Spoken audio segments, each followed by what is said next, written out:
আসসালামু আলাইকুম ভিউয়ার্স, কেমন আছেন সবাই? আশা করছি সবাই ভালো আছেন। আমি আলহামদুলিল্লাহ ভালো আছি। তো নতুন আরেকটি ব্লগ নিয়ে চলে আসলাম আপনাদের মাঝে।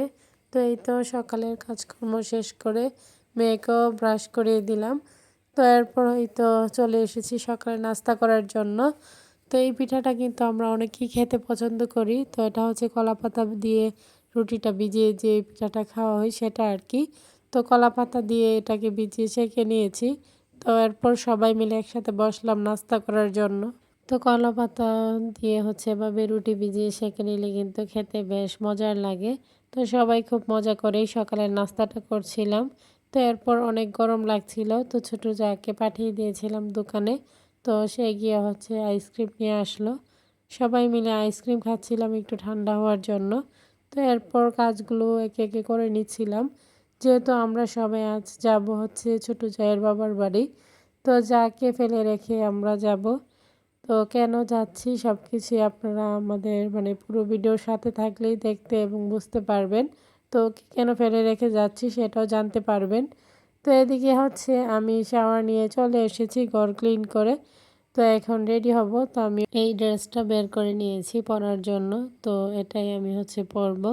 তো আমি হচ্ছে ড্রেসটা পরে মেয়েকে এখানে রেডি করে দিয়েছি অফ ক্যামেরায়। তো সে তো মাশাআল্লাহ খুব সুন্দরভাবে একদম চোখ বন্ধ করে বসেছিল, তাকে যেন সুন্দরভাবে সাজিয়ে দিই। তো জানি না কতটুকু পেরেছি, আমি আমার মতো করে ওকে সাজিয়ে দিয়েছি। তো এরপর ওকে নিয়ে একটু বাইরে এসেছি। তো এদিকে আমার দেবরও চলে এসেছে, যেহেতু ও যাবে, আমাদের ফ্যামিলির সবারই দাওয়াত ছিল সেইখানে যাওয়ার জন্য। তো সবাই তো আর যাওয়া সম্ভব নয়। তো সেজন্য যেহেতু দেবরের শ্বশুর বাড়ি, তো সেই যাবে, আর আপনাদের ভাইয়া আমার ভাসুর ওরা যাবে না। তো দোকান অফ রেখে তো কোথাও যাওয়া সম্ভব হয়ে ওঠে না। তো সেই জন্যই এদিকে আমার মেয়েকে বলছিলাম যে তুমি একটু দাঁড়াও, তোমার কিছু পিক তুলি। তো এখানে মেয়ে কিছু পোজ দিতেছিল, আপনারা দেখতেই পেরেছেন। তো এরপর আমরা সবাই মিলে রওনা দিয়ে দিয়েছি। তো বাসা থেকে বের হয়ে পড়লাম, তো যাকে রেখে আসলাম। তো এই প্রথম যে ছোট যাকে রেখে হচ্ছে তার বাবার বাড়িতে যাচ্ছি, আগে কখনো এরকমটা হয়নি। তো আমাদের খুবই হাসি পাচ্ছিল। তো যাও যেহেতু শারীরিকভাবে একটু অসুস্থ, তো সেজন্য হচ্ছে ওকে নেওয়া হচ্ছে না। তো সেজন্য ও বাসায় একাই থাকবে। তাই আমরা কাজগুলো হচ্ছে সবাই একটু গুছিয়ে তারপর আর কি রওনা দিয়েছি। তো সেজন্য আমাদের যেতে যেতে অনেকটা লেট হয়ে গিয়েছে। আর এদিকে রাস্তায় দীর্ঘক্ষণ দাঁড়িয়ে থাকতে থাকতে রোদের মধ্যে পুড়ে তো অবস্থা খারাপ। তো এরপরও গাড়ি পাচ্ছিলাম না, প্রায় হাফ ঘন্টা পরে হবে আমরা গাড়ি পেয়েছিলাম। তো এরপর এই গাড়ি দিয়ে হচ্ছে আমরা রওনা দিয়েছি। তো এটা দিয়ে আমরা যাব এখন আমাদের দোকান পর্যন্ত। তো সেইখান থেকে আবার যেতে হবে আরেকটা গাড়ি দিয়ে। তো যাই হোক, এদিকে দোকানে এসে দেখি আপনাদের ভাই আম কাটছিল। তো আমরা কিছুক্ষণ দোকানে এসে বসি, আর আমার মেয়ে তো তার ছোট আব্বির সাথে চলে গিয়েছে মিষ্টি কেনার জন্য। তো এখানে বসে আমি আপনাদের ভাইয়ের সাথে একটু গল্প করছিলাম। তো সে তো এখানে হচ্ছে আম কেটে নিতেছিল খাওয়ার জন্য। এরই মাঝে আমার মেয়েও চলে এসেছে, সেও তার বাবার সাথে গল্প জুড়ে দিয়েছে। আর বাচ্চারা কিন্তু কোথাও যাওয়ার কথা শুনলে বড়দের থেকে ওরা আগেই রেডি হয়ে যায়। কখন যাবে, দাওয়াতের কথা শুনলে তো আরও বেশি খুশি। বাসা থেকে বের হতে পারলে ওরা খুব খুশি, গাড়ি দিয়ে ঘুরতে পারবে, কোথাও যেতে পারবে। তো এখানে আমরা আরেকটা গাড়ি নিয়ে নিয়েছি। তো এখন আমরা যাব হচ্ছে জায়ের বাড়িতে। তো সেইখানে যাওয়ার কারণ একটাই, হচ্ছে ওর কাজিনের বিয়ে। তো সেই বিয়েতে হচ্ছে ওর চাচা চাচি এসে আমাদের সবাইকে ইনভাইট করে গিয়েছে। তো এইখানে হচ্ছে ওনারা বারবার ফোনও দিতেছিল, তো একজন করে করে লোকও পাঠাচ্ছিল যেন আমরা যাই। তো দাওয়াতটা যেন আমরা মিস কোনোভাবেই না করি। তো এত রিকোয়েস্টের জন্যই হচ্ছে যাওয়া, আর নয়তো যাকে একা রেখে আমরা কখনোই সেইখানে যাইতাম না। তো যাই হোক, তো এরপর তো আমরা রওনা দিয়ে দিয়েছি। আমার মেয়ে হচ্ছে তার ছোট আব্বির সাথে সামনে বসেছে, সে পেছনে বসবে না। তো এই তো গল্প করতে করতে বাচ্চাদের নিয়ে আমরা কিন্তু ওদের বাড়িতে চলে এসেছি। তো বাচ্চারা সবার আগে দৌড়ে চলে যাচ্ছিল, মনে হচ্ছিল ওরা আগে থেকেই পরিচিত, যেহেতু এর আগে ওরা এসেছিল। তো অনেক দিন আগে আমরা কিন্তু এখানে এসেছিলাম ননদকে নিয়ে। তো এখন আবার নতুন করে আসছি বিয়ে খেতে। তো এদিকে হচ্ছে আমার জায়ের বোন এই তো আমার দেবর কাছ থেকে মিষ্টির প্যাকেটটা এগিয়ে নিয়ে যাচ্ছিল। তো ফাইনালি আমরা বিয়ে বাড়ির কেক দেখতে পেলাম। তো এখন যাচ্ছিলাম, আর দুই যা মিলে হাসছিলাম যে সবাই তাকিয়ে থাকবে, এখানে আমার ছোট যা নেই। তো তো এরকম বলতে বলতেই হচ্ছে আমরা যাচ্ছিলাম। তো ভিডিও দেখতে দেখতে যারা এই পর্যায়ে চলে এসেছেন, শুরুতে লাইক দিতে ভুলে গিয়েছেন, তারা অবশ্যই একটি লাইক দিয়ে ভিডিওটি কন্টিনিউ করবেন। আপনাদের একটি লাইক আমার ভিডিওটি অনেকজনের মাঝে পৌঁছে দিতে সাহায্য করবে। তো এদিকে আমরা আসার পরপরই হচ্ছে আমরা তো এসে প্রথমেই আমাদের জায়ের ঘরে ঢুকেছি, মানে আমার জায়ের বাবার বাড়িতে আর কি। তো এখানে আসার পর জায়ের ভাবি হচ্ছে আমাদেরকে শরবত দিল। তো আমরা বসে শরবত খেয়ে নিলাম, এরপর চলে আসছি মানে খাবার খেতে। তো আমরা একদম লাস্ট গেস্ট ছিলাম আর কি, মানে জামাইয়ের পক্ষ চলে এসেছে, ওনাদেরও খাওয়া দাওয়া প্রায় শেষের দিকে। তো এরকম একটা মুহূর্তে আমরা গিয়েছিলাম। তো এদিকে আমরা সবাই বসছি এখন খেতে। তো সবাই খাওয়া দাওয়া করে নিলাম অফ ক্যামেরায়। তো এদিকে আমার মেয়ে আবার পাগল বানিয়ে ফেলছিল যে এখানে জামাইয়ের সাথে সে নাকি পিক তুলবে। তো পরে হচ্ছে এখানকার লোকদেরকে উঠিয়ে আর কি, তো আমার দেবর, আমার মেয়ে, তাছাড়া আমার বাসুরের ছেলে ওদেরকে নিয়ে বসছিল পিক তোলার জন্য। তো বাচ্চাদের তো এরকম কিছু শখ থাকেই, তো সেই জন্য ওদের শখটা পূরণ করার জন্য আর কি।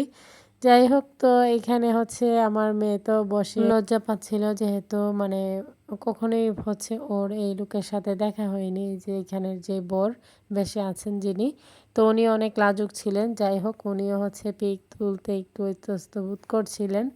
তো এরপর আমরা হচ্ছে এখানে এসে হচ্ছে জায়ের বাড়িতে, যেহেতু এখন নতুনভাবে এই যে বিল্ডিংটা করা হয়েছে, তো ওর ভাবি হচ্ছে আমাদেরকে ঘুরে ঘুরে দেখাচ্ছিল, তো সেটাই আর কি। তো কীভাবে কি গুছাবে কি সাজাবে সেগুলি বলছিল। তো এর মাঝে আমি একটু ভিডিও ক্লিপ নিচ্ছিলাম।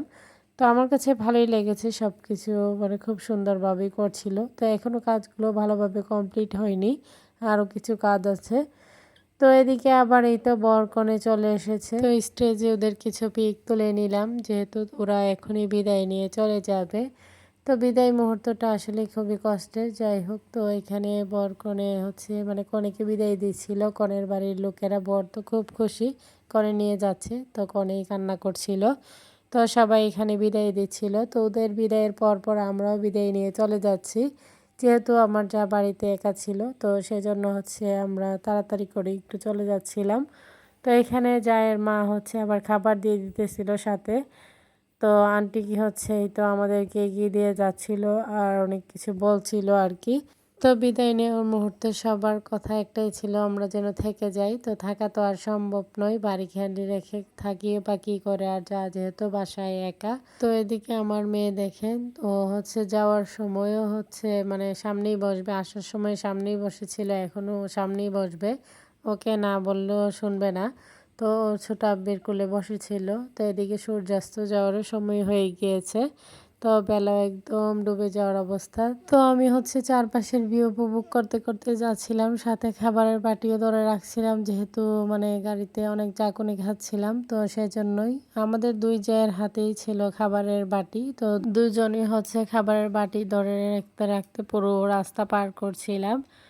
তো এই তো কিছু পথ যাওয়ার পরে মনে হচ্ছিল যেন আমরা ঢাকা যাত্রাবাড়ি চলে এসেছি, সেইখানের জ্যামে লেগে গিয়েছে এই রাস্তায়, কি বলবো। তো কিছুক্ষণ আমরা জ্যামে আটকা পড়েছিলাম। তো এরপর যেহেতু যানজট সব কিছু পার করে আমরা যাচ্ছিলাম, তো ওই যে রাস্তায়ও বেশ ভালোই বাতাস ছিল।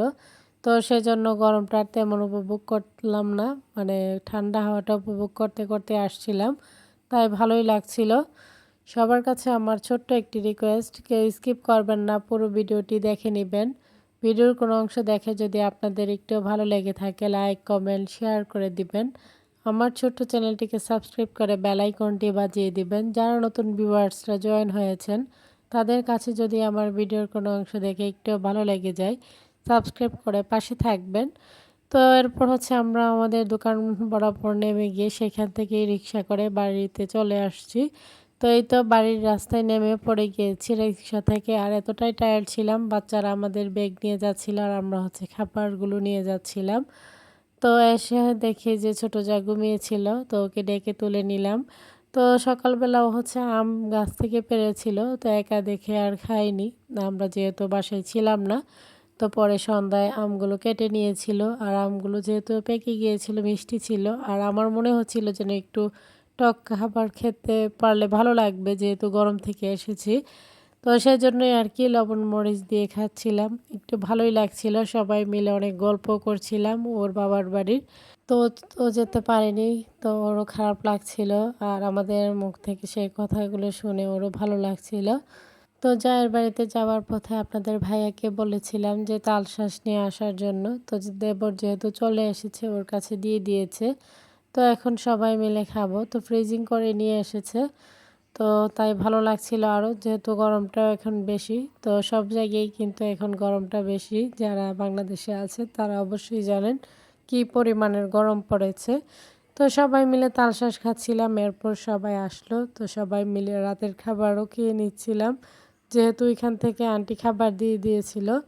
তাই বাসায় এসে কোনো রান্না বান্না কিছুই করতে হয়নি, সেই খাবারই হচ্ছে সবাই খেয়েছিলাম। দইটা এসে যেহেতু ফ্রিজে রাখা হয়েছিল, এখন সবাই মিলে ঠান্ডা ঠান্ডা দই খাবে। সাথে আন্টি হচ্ছে নকশি পিঠা, মিষ্টি সব কিছুই দিয়ে দিয়েছিল, মানে অনেক অনেক খাবার দিয়ে দিয়েছে। তো আজকের ভিডিও এই পর্যন্তই। সবাই ভালো থাকবেন, সুস্থ থাকবেন, আমার পরিবারের জন্য দোয়া করবেন। আশ্বিন স্যারকে দেখে সবাই মাশাল্লাহ বলে দিবেন। সামনে নতুন কোনো ভিডিও নিয়ে আবারও চলে আসবো আপনাদের মাঝে। এখানেই বিদায় নিচ্ছি। আল্লাহ হাফেজ।